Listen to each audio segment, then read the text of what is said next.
My son left me a voicemail on April 9th. I didn't hear it until April 15th, standing in an empty parking structure with the wind cutting through the concrete and my phone at 9% battery. By then, he'd been unreachable for 6 days. The voicemail was 43 seconds long. His voice was calm, too calm. He told me about the barricade he'd built, about the water he had left, about the hatchet.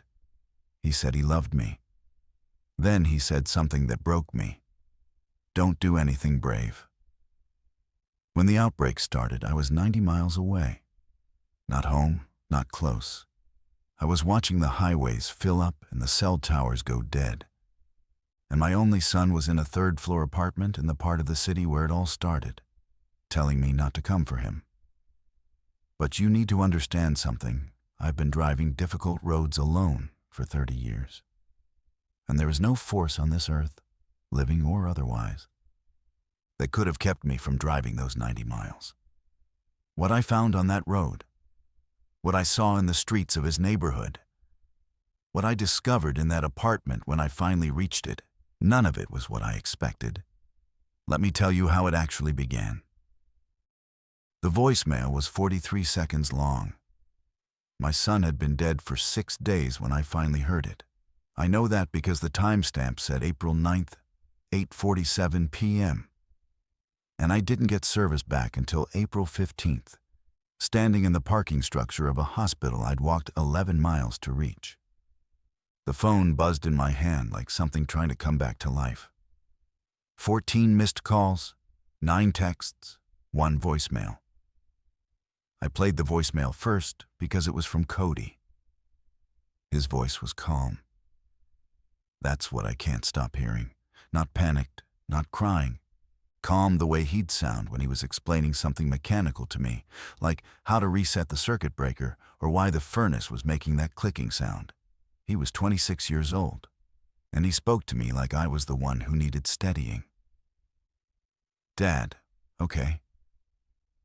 I don't know if you're getting these, but I'm going to keep trying. I'm at the apartment still. Mallory left this morning for her mom's place in Kenosha. I told her to go. The windows here face the street, and I can see the National Guard trucks going east on Division, so I think the corridor's still open if you can get to Route 41 from your side. I barricaded the main door with the bookshelf and the filing cabinet. I have water for maybe 4 days. I have the bat and the camping hatchet. He paused. I could hear something in the background, a rhythmic thumping, like someone trying a locked door down the hall. I love you, Dad. I know you're probably trying to get here. Just be smart about it. Don't do anything brave. That was it. 43 seconds. I played it 7 times. Standing in that parking structure with the April wind cutting through the open levels and the smell of something chemical drifting from the hospital's south wing. Played it until my phone dropped to 9%, and I made myself stop. My name is Gerald Osmondson. I'm 51 years old. I was a route supervisor for a regional freight company based out of Waukegan, Illinois, which means I spent most of my working life driving familiar roads at unfamiliar hours, alone in a cab with talk radio and the sound of my own thoughts. I mention this because it matters. When everything started, I wasn't home. I wasn't in the city. I was 90 miles northwest at a distribution center outside Beloit, Wisconsin, helping sort a scheduling problem that could have been handled by phone. I'd driven up the afternoon of April 7th. By the morning of April 8th, my phone was showing alerts I'd never seen before, and by that evening, the highways were parking lots, and I couldn't reach Cody at all. The outbreak, and I still don't know what else to call it, started in the lakefront neighborhoods. That's what the early reports said before the reports stopped saying anything useful. Milwaukee first, then the near north suburbs, then spreading outward like water finding cracks in concrete. The infected moved fast, not movie fast, human fast, sprinting, slamming into things, not stopping when they should have stopped. The news called it a neurological event, a parasitic trigger, something waterborne that had mutated or been released, depending on which theory you believed in that first desperate 24 hours. I don't know what it was. I still don't. What I know is that people changed. Their eyes went glassy and fixed. Their coordination degraded over hours. And they became violent in a way that wasn't angry. It was mechanical, purposeless, like a nerve firing over and over, without instruction. By April 9th, when Cody left that voicemail, I was still in Beloit. The distribution center had become a de facto shelter for about 40 people drivers, warehouse staff, a few families from the nearby housing development who'd shown up when the power went out. We had diesel generators, loading dock doors that sealed properly, and enough canned goods in the break room vending machines to last a few days if rationed. It wasn't comfortable, but it was contained. I could have stayed. I didn't stay. The morning of April 10th, I told Franklin Hogue, our shift manager, that I was leaving. Franklin was 63 years old, built like a refrigerator, and had the calm of a man who'd already survived one war and couldn't be surprised by another. He looked at me for a long time. "Jerry," he said, "you don't know what's between here and there. That's 90 miles of maybe nothing and maybe the worst thing you've ever seen. My son's alone in that apartment. Your son's a grown man with a barricade and a hatchet. He told you to be smart. Franklin, I'm going." He nodded slowly, didn't argue again. Handed me a full water jug from the supply closet and a box of granola bars from his own bag. Then he said something I think about constantly. "The roads aren't roads anymore, Jerry. They're filters. Whatever gets through them comes out changed." I took one of the company trucks, a white Freightliner box truck, with a 3/4 tank of diesel. Not fast, but tall. Good visibility. Hard to stop. I pulled out of the loading bay at 6:40 a.m. with the sun just cresting the tree line and the April air smelling like wet soil, and, underneath it, something faintly sweet and wrong, like fruit rotting in standing water. The first 20 miles were quiet. Route 51 South was mostly empty. A few abandoned cars on the shoulder, doors hanging open, one minivan with the windshield cracked inward from the outside. I saw no people, no infected, just absence. The radio gave me static on most stations. 1 a.m. frequency was still broadcasting what sounded like an automated loop from NOAA. "Shelter in place. Avoid contact with symptomatic individuals. Do not attempt to travel unless directed by emergency personnel." I was not directed by emergency personnel. I kept driving. At the junction where 51 meets Interstate 43, I saw my first real sign of what had happened. A National Guard checkpoint, or what had been one. 2 Humvees were parked across the southbound lanes, but the soldiers were gone.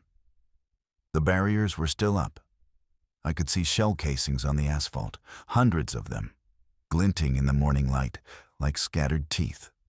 Beyond the Humvees, the road was blocked by a civilian pileup, maybe 15 cars. Some burned, some just stopped. A smell came from that cluster that I won't describe beyond saying it was heavy, and it made my body want to turn around before my mind had fully processed it. I took the truck off-road.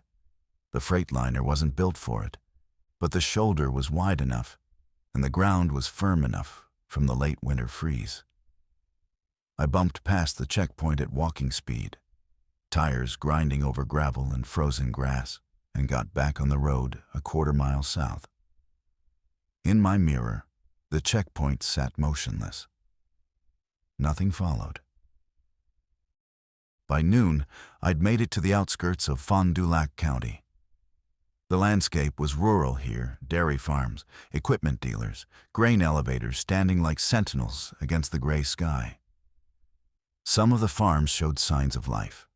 Lights in windows, vehicles parked close to doors, dogs in yards. Others were empty in a way that felt permanent. Doors open, livestock wandering in fields without fences. At one property, I saw a dairy cow standing in the middle of the road, perfectly still, watching the truck pass with an expression I couldn't read as anything but confusion. I stopped twice. Once for fuel, I had a siphon kit in the truck's emergency box and found a pickup with a full tank abandoned at a farm supply store.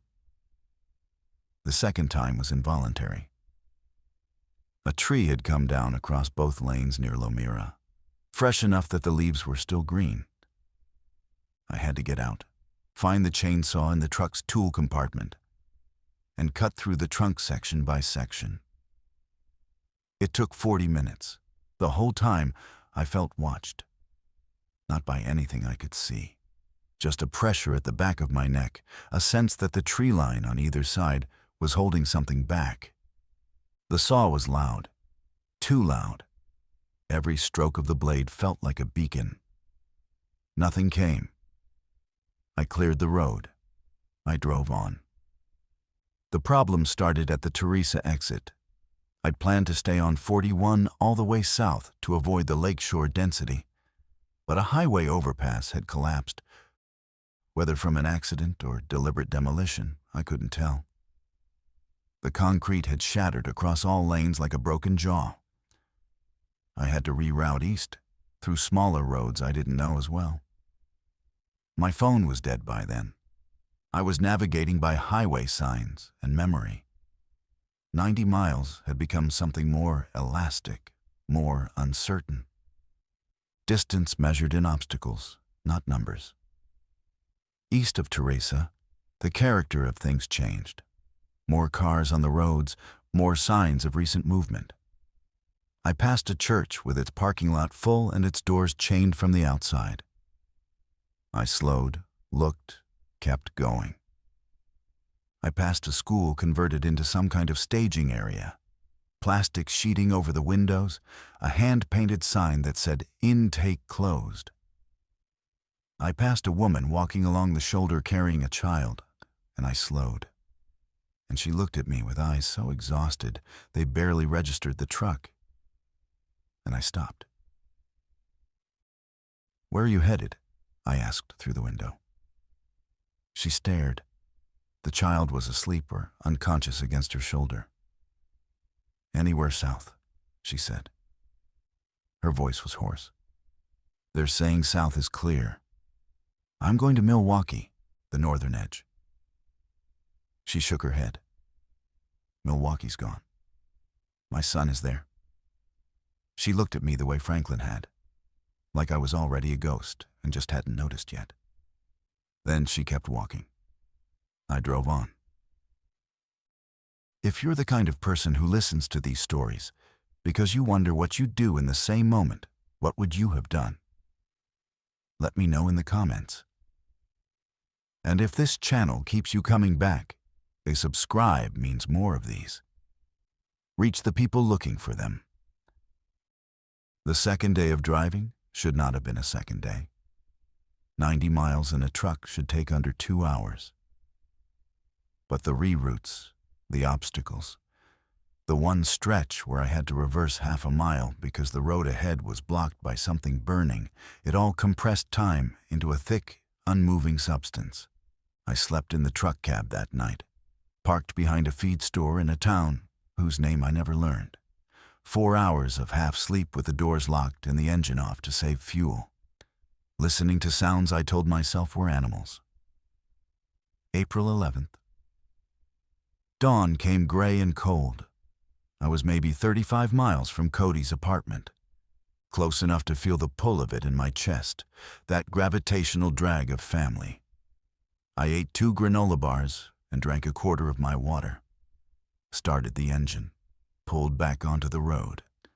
20 miles out, I encountered the first living infected person I'd seen up close.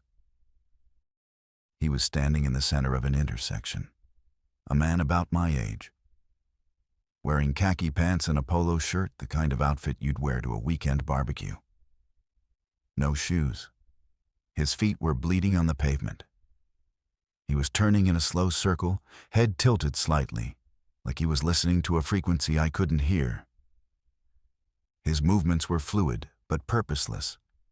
When the truck approached, his head snapped toward the sound.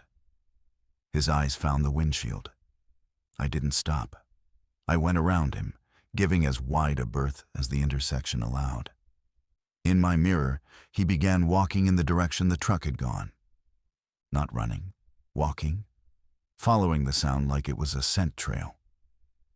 3 miles later, I saw another. Then 2 more. Then a group of 5, moving together in a loose cluster, all walking the same direction south. Their coordination wasn't social. They didn't look at each other. They just moved in parallel, like iron filings aligned by a magnet I couldn't see. One of them was a teenager in a high school basketball jersey. One was elderly, moving with a limp but not stopping. Their faces shared that same glassy focus, that same absence of anything recognizable as thought. I kept the truck at a steady speed. Not fast enough to draw attention with engine noise. Not slow enough to be caught. A calibration I'd never imagined needing. 15 miles out. The suburbs began. Strip malls, gas stations, apartment complexes. Here the damage was more visible. Windows shattered, cars overturned. A CVS with its entire front wall collapsed inward. And more of them, the infected dozens now, moving through parking lots and residential streets with that same directionless drift. Some had injuries that should have stopped them. A woman with her arm bent at an angle that made my stomach clench. A man with what looked like a bite wound on his neck. The blood dried in a dark bib down his chest. They moved anyway. Whatever was driving them didn't care about pain. I reached Cody's neighborhood at approximately 2:15 p.m. on April 11th. Division Street, a commercial corridor lined with apartment buildings from the 1960s brick. 3 stories, external staircases. Cody's building was 4418 Division, 3rd floor, east-facing unit. I could see it from 2 blocks away. The building was still standing. The street was not empty. There were maybe 20 infected on Division Street between me and the building. Some standing still, some walking. One sitting on a bus bench, rocking forward and back. The National Guard trucks Cody had mentioned in his voicemail were still there, parked at the far end of the block, but dark and abandoned. Whatever corridor had been open on April 9th was closed now. I parked the Freightliner 1 block north, on a residential side street, behind a dumpster that partially concealed it, killed the engine, sat for a full minute watching Division Street through the gap between buildings. Cody's apartment windows were dark. No movement I could see. The barricade, he'd mentioned the bookshelf.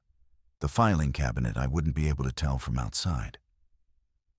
The building's main entrance was a glass door that faced the street. From where I sat, it looked intact. Closed. I had no weapon beyond a tire iron from the truck's emergency kit. I had no plan beyond reaching the door, getting inside, and climbing 3 flights of stairs. The simplicity of it felt almost insulting, the kind of plan a child would make. Go there, get him, come back. But simplicity was all I had, and the alternative was sitting in a truck cab, watching the daylight fade. I took the tire iron. I took 1 water bottle. I left everything else. The walk from the side street to Division took 90 seconds. I moved along building walls, staying in shadow where I could, though the afternoon light was flat and gray and didn't offer much contrast. My boots on the sidewalk sounded enormous. Every step was a declaration. I kept my breathing controlled in through the nose, out through the mouth.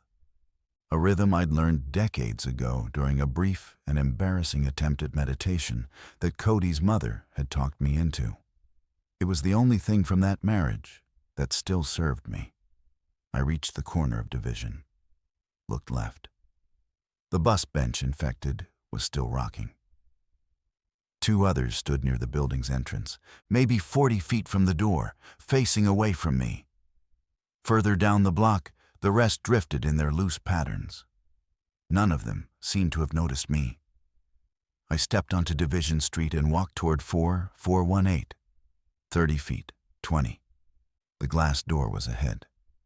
I could see through it a small lobby, mailboxes on the left wall, stairs straight ahead. The door appeared unlocked. I was 15 feet away when one of the 2 infected near the entrance turned. Not fast, not a snap. A slow rotation of the head, then the body following, like a weather vane finding wind.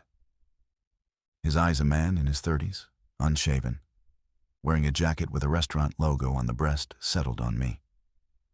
His mouth opened slightly. No sound came out, but his posture shifted. Weight forward, leaning toward me. I didn't run. Running triggers pursuit. I'd seen that with the first one in the intersection. I kept my pace steady, walked directly to the glass door, gripped the handle, pulled, locked. The infected man took a step toward me, then another. Behind him, the second one was turning now too. I pulled again. The door had a keypad, a 4-digit code. Cody had given it to me when he moved in. What was it? What was it? The man was 10 feet away now, moving with that accelerating purpose, that building momentum. 7241. I punched it in. The lock clicked. I pulled the door open, stepped inside, and let it close behind me. The glass shuddered as the infected man reached it, his palms pressing flat against the surface. He didn't bang, didn't try to break through, just pressed, like he was feeling for warmth. I turned away and took the stairs. 3rd floor, hallway. Cody's unit was 3E at the end. The hallway was dark, no overhead lights, and smelled of something stale. Old food, uncollected trash. I passed doors that were closed and silent, doors that were open and empty. One door, 3B, had scratches on the exterior, deep gouges in the wood around the handle. I didn't look inside. 3E. I knocked. Not loud. A pattern Cody would recognize: 2 short, 1 long, 2 short. Something we'd used when he was a kid, and I'd come home late from a route and didn't want to wake his mother by using the key. Silence. I knocked again. Same pattern? Nothing. Cody. I kept my voice low. It's Dad. I tried the handle. Locked. I pressed my ear to the door and listened. Inside, I heard, or thought I heard, a faint sound. Not movement, not breathing. A mechanical sound. A hum. Like an appliance left running. I stepped back. The door was solid, not the hollow core type. Cody had mentioned the bookshelf and filing cabinet on the other side. Even if I could break the lock, the barricade would stop me. Unless he'd moved it. Unless he'd left. Unless he couldn't answer. I knelt down. At the bottom of the door, there was a half-inch gap between the wood and the threshold. I lowered my face to the floor and looked through. I could see carpet. The base of the bookshelf, yes, it was against the door. Books scattered on the floor around it, knocked off in the process of moving it. Beyond that, the edge of a kitchen counter. On the counter, a phone charging cable. And on the floor, between the bookshelf and the kitchen, a dark stain that could have been coffee, or could have been something else entirely. I stood up. My hands were shaking, not from fear, from something else. From the possibility that I'd driven 90 miles through the end of the world and arrived too late by a margin of hours. I went to the window at the end of the hallway. It overlooked a narrow courtyard between buildings. Cody's unit had a window facing this courtyard too, the bedroom window, on the same wall. I could reach it. Maybe. If I climbed from the hallway window to the narrow ledge that ran along the building's exterior, a decorative concrete lip maybe 8 inches wide. 3rd floor, maybe 25 feet up. Below, concrete and a dumpster.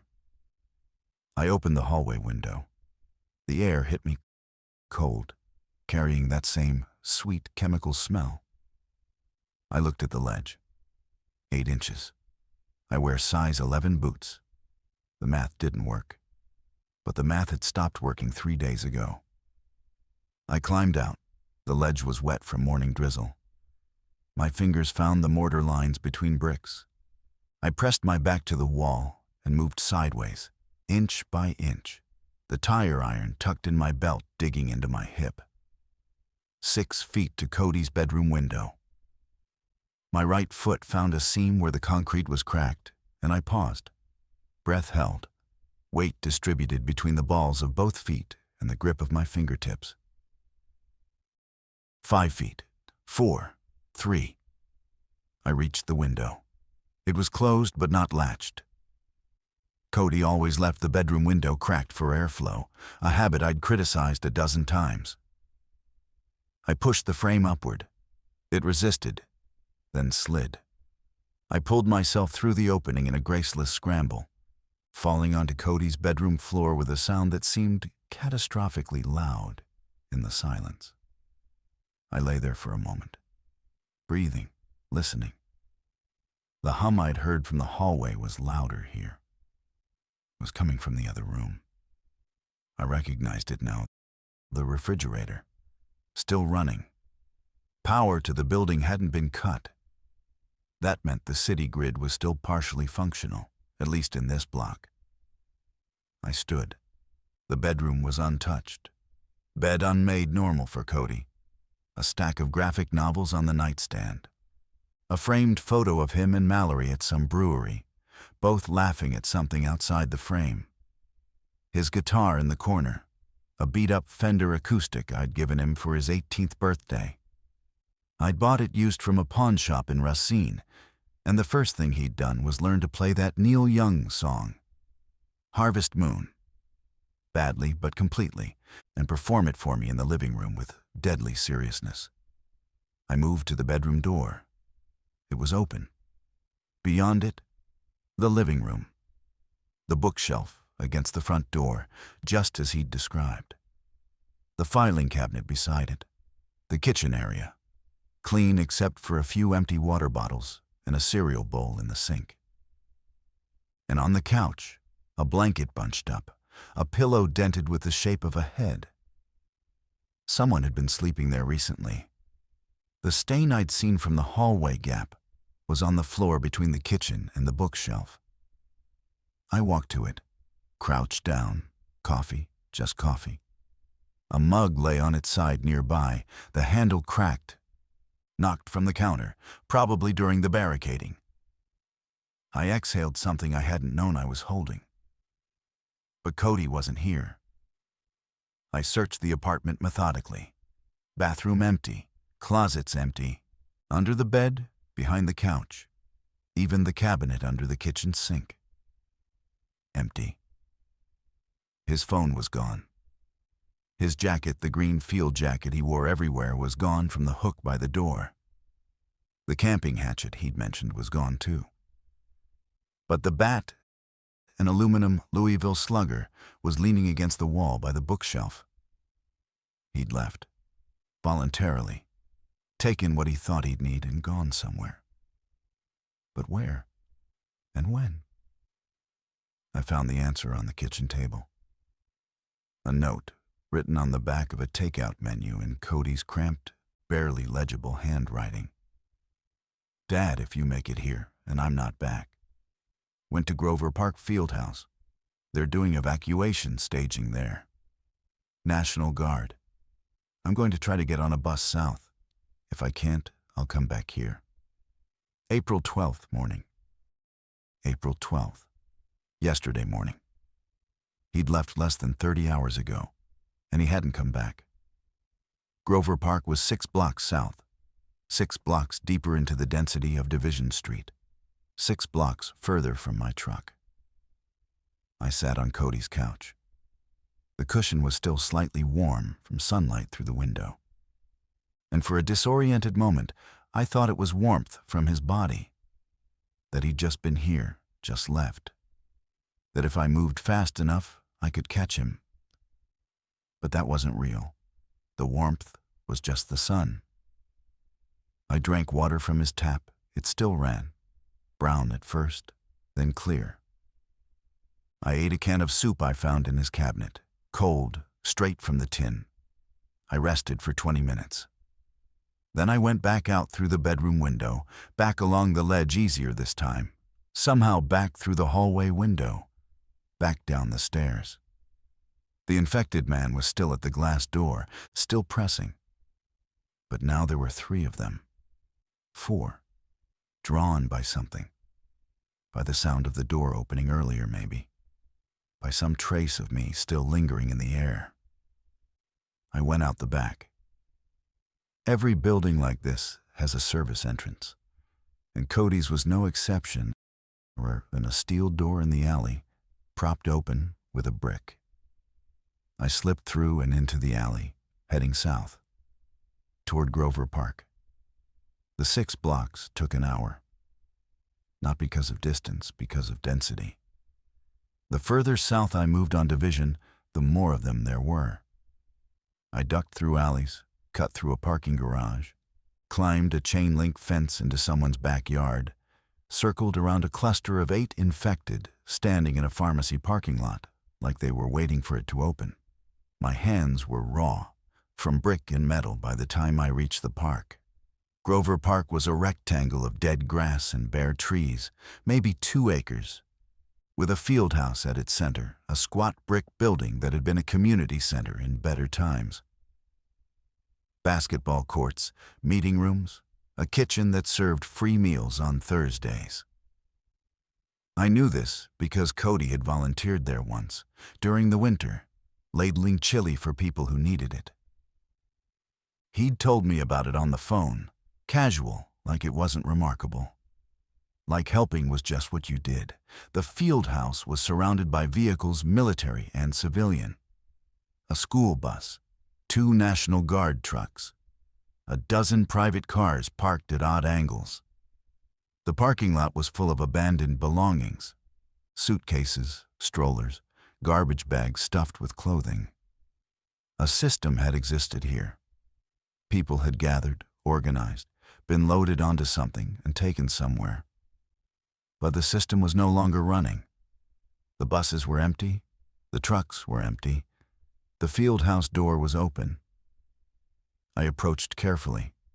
No infected visible in the immediate area, though I could see some in the park's far corner near the playground equipment, moving in their slow patterns among the swings and slides. The Fieldhouse entrance was propped open with a folding chair. Inside was a gymnasium. Cots arranged in rows, maybe 50 of them, most empty. Some still had blankets, bags, personal items. The far wall had a folding table with stacks of paper registration forms, it looked like. An official process, names, addresses, medical conditions, next of kin. I went to the table and started going through them. My hands moved fast, flipping pages, scanning names. Osmundson. Come on. 3rd stack, near the bottom. A form in Cody's handwriting. Name, Cody Gerald Osmundson. Age, 26. Address, 4418 Division Street, Unit 3E. Medical conditions, none. Emergency contact, Gerald Osmundson, father. And under destination/bus assignment, Bus 3, Janesville Armory. He'd made it. He'd gotten on a bus. April 12th, departure time listed as 0730. He was on Bus 3, heading south to Janesville. I should have felt relief, a physical unwinding. Instead, I felt a tightening. because Janesville was 80 miles south of here, and I was standing in an empty fieldhouse surrounded by infected, and my truck was 7 blocks north, and the world between here and Janesville was the same broken territory I'd already crossed once, but he was alive. As of yesterday morning, he was alive and on a bus heading south with military escort. I took the registration form, folded it into my jacket pocket, turned to leave, and stopped. There was a woman sitting on one of the cots near the entrance. I hadn't seen her when I came in. She'd been lying down, blanket over her, perfectly still. Now she was sitting up, watching me. Not infected. Her eyes were clear, focused, afraid. "Are you real?" she asked. "Yeah." My voice came out rough. "Are you?" "They left me." She was perhaps 40, wearing a puffy winter coat despite the mild temperature, her hair pulled back in a knot. "I was asleep. When I woke up, the buses were gone. Everyone was gone. That was yesterday." "You've been here since yesterday? Alone?" I didn't know where else to go. I thought they might come back. Another bus. She told me her name was Della Voss. She'd come from the near north side with her neighbor, but got separated during the intake process and missed the departure. She'd been a dental hygienist before.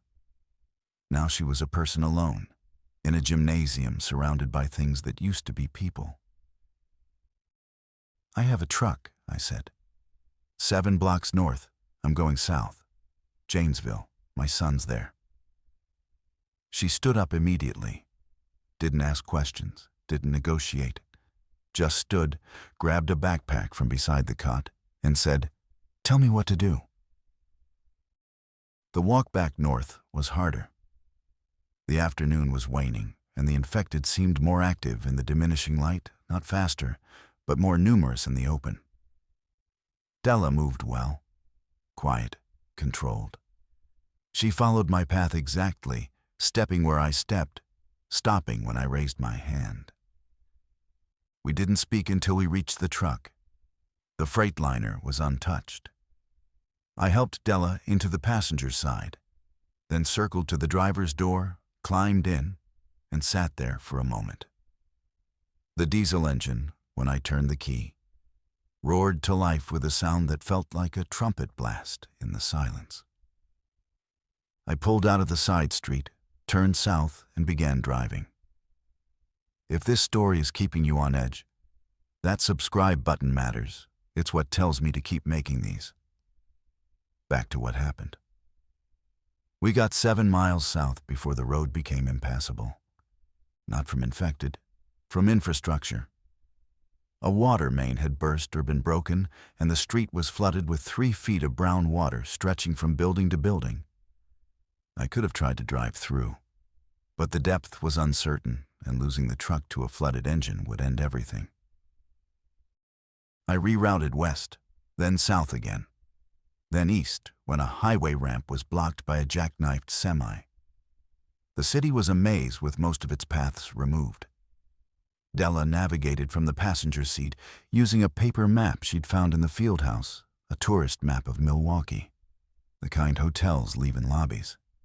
It wasn't ideal, but it showed major roads and their general directions, and that was enough. By nightfall, we'd made it to the southern edge of the metro area, maybe 25 miles covered in 4 hours of driving. Ahead, the suburbs thinned into exurban territory, larger lots, more space between structures, fewer of them visible from the road. I pulled the truck behind a garden center that had been closed even before the outbreak seasonal, with a "See you in spring" sign on the door, and killed the engine. "We sleep here," I said. "Move at dawn." "Do you think the buses made it?" Della asked. "To Janesville?" "Military escort. They had a better chance than most." "But you don't know." I didn't answer. She didn't press. I slept 2 hours, maybe 3. Della took the first watch, sitting in the passenger seat with the tire iron across her lap and her eyes on the mirrors. At some point, I felt her touch my shoulder, and I was awake instantly, my body already flooding with readiness. "Movement," she whispered. "South side of the parking lot." I looked. 3 figures moving across the garden center's gravel lot in that characteristic drift. They were heading west, perpendicular to our position. Not toward us. Not yet. We stayed still. They passed. Their footsteps on gravel faded into the distance. I didn't sleep again. Dawn on April 12th came with a thin fog that turned the world into a series of gray shapes. I started the engine at first light and drove south. The roads here were clearer, less density meant less chaos. We passed through towns I'd driven through 100 times on freight routes: Muskego, Mukwonago, East Troy. Each one showed damage, but not destruction. Some had barricades across main streets, civilian-built, made of cars and furniture and appliances. Some had lights and windows. In East Troy, I saw a man on a roof with a hunting rifle, watching our truck pass. He didn't wave. I didn't wave. We kept driving. By mid-morning, the fog had lifted, and I could see the highway ahead, Interstate 90, the straight shot to Janesville. We merged onto it through a gap in the median barrier where someone had cut the cable. The highway was mostly empty. Mostly. Every mile or so, an abandoned vehicle. Some burnt. Some intact but clearly abandoned in haste, doors open, contents scattered. One sedan had a child's car seat in the back, empty, with a stuffed elephant on the floorboard beneath it. I didn't look at it longer than a second. Della talked, somewhere around mile 30. Not to me specifically, more like she needed to release something. "My daughter is in Tucson," she said, "with her father. She's 7. Her name is Opal. I talked to her 2 days before it started. She was telling me about a lizard she found in the backyard. Just a lizard. She was so excited." She was quiet for a moment. "I keep thinking about that lizard. How it's probably still in that backyard, alive and fine. And my daughter's probably watching it right now. And she doesn't know." "She's safe," I said. "Tucson's far from this." "I know. That's not the point." She looked at me. "The point is, she thinks everything's normal. She thinks I'm at work today. She thinks I'll call her this weekend. And I might not. And she'll never understand why." I didn't have a response to that. I drove. Janesville appeared on the horizon at 11:47 a.m. I remember the time because the truck's dashboard clock was one of the few things still functioning with perfect accuracy. And I'd been watching it count the minutes like a person counting down to a verdict. The Janesville Armory was on the south side of town, a long, low building of tan brick that I'd driven past 1,000 times without ever thinking about what it was for. Now I could see it was for this. For the end of things. For catching what fell. The Armory's parking lot was full. Not the abandoned fullness of Grover Park. This was organized. Vehicles in rows, military transport trucks, a fuel tanker, a perimeter fence of razor wire recently installed, gleaming in the midday sun. And people. Living people, moving with purpose behind the fence. Guards at the gate. A processing line. I pulled the Freightliner up to the gate, and a soldier approached, young, maybe 22, wearing combat gear that looked too clean for the world outside. "Purpose of visit?" he asked. Like this was a government building and I was there to file paperwork. "My son. He came in on a bus from Milwaukee yesterday. Bus 3, from the Grover Park staging area. Cody Osmondson." The soldier looked at a clipboard, flipped a page, ran his finger down a column. "Osmondson, C. Yeah, he's processed. He's in intake hall B." Something in me, something tight and vibrating and close to breaking, went slack. Not relief exactly. More like a structural beam finally giving way after holding too long. I gripped the steering wheel to keep my hands from shaking. Can I see him? You'll need to go through screening first, both of you. He looked past me at Della. Medical check. 48-hour observation period before full access to residential areas. 48 hours? Protocol, sir. No exceptions. The buses were screened on arrival, but anyone coming in from the field goes through extended observation. For everyone's safety. 48 hours. 2 more days before I could see my son. Before I could confirm with my own eyes what a clipboard said was true. Can you get a message to him? Can you tell him his father is here? The soldier hesitated, then nodded. I can pass that along. Park over there in the intake lot. Someone will come get you for processing. I parked where he pointed, turned off the engine, sat there. Della put her hand on my arm. Not a squeeze, just a presence. He's here, she said. You did it. 2 days, I said.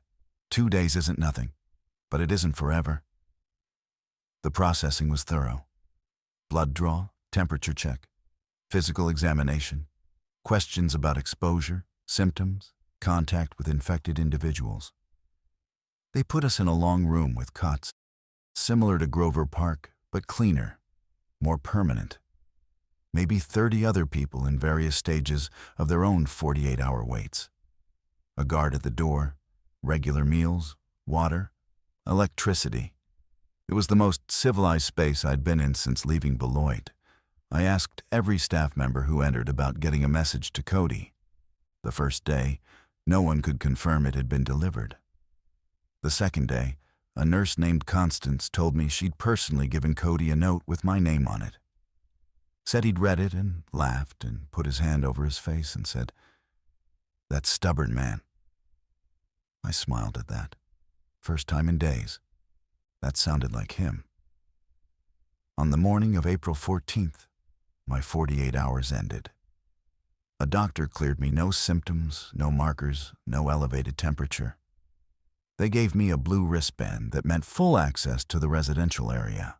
A staff member walked me through a set of double doors, down a hallway, and into a large open room that had been converted into a dormitory. I saw him from across the room.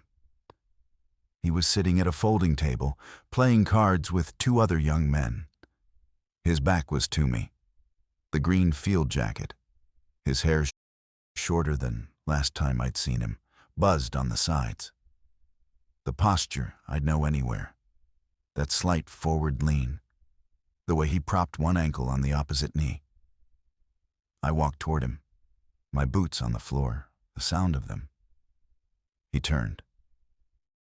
His face did something I don't have words for. It moved through surprise and confusion and recognition, and then something that broke it open, that made him look 12 years old again. The age he'd been when I'd come home from a 3-day route and found him waiting on the porch steps because he'd been afraid I wasn't coming back.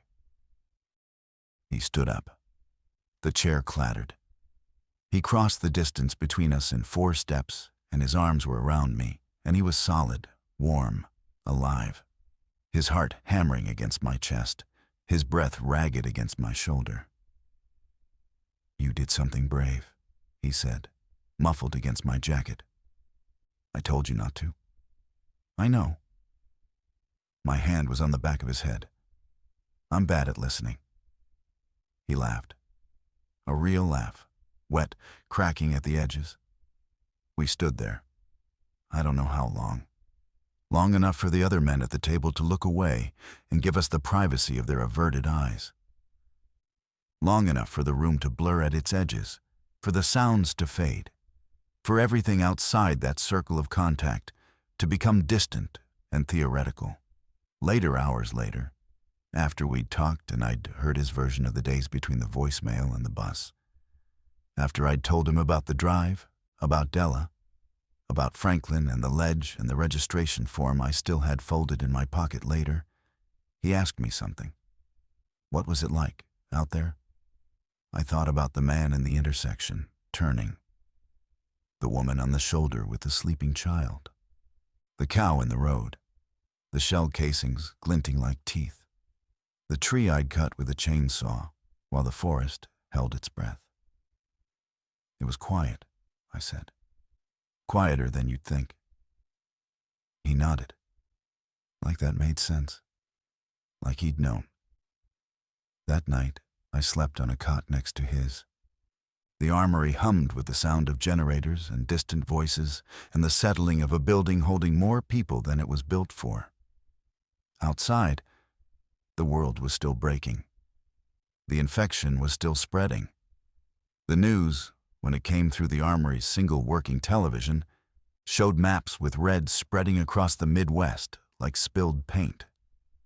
There would be more driving, more fences, more decisions made by tired people with clipboards. The 43-second voicemail was still on my phone, which was still in my pocket, the battery long dead. I'd hear it again someday. I'd always hear it.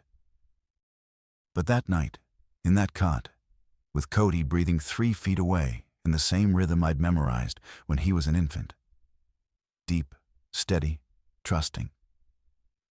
I closed my eyes, and the tightness that had lived in my chest for 6 days finally released. Not because we were safe, we weren't. Nobody was. But because the distance between us had collapsed to 3 feet of air. And for now, that was enough. The armory walls held, the lights stayed on. And somewhere in the dark of the dormitory, my son turned in his sleep and murmured something I couldn't make out. And I didn't need to. I was there to hear it. That was the whole point. That had been the whole point since I turned the key in Beloit and pointed the truck south into whatever was waiting. Don't do anything brave, he'd said. I'm bad at listening, I'd told him. But I heard every word, every second of those 43 seconds. And they carried me 90 miles through the end of everything to the only place I needed to be.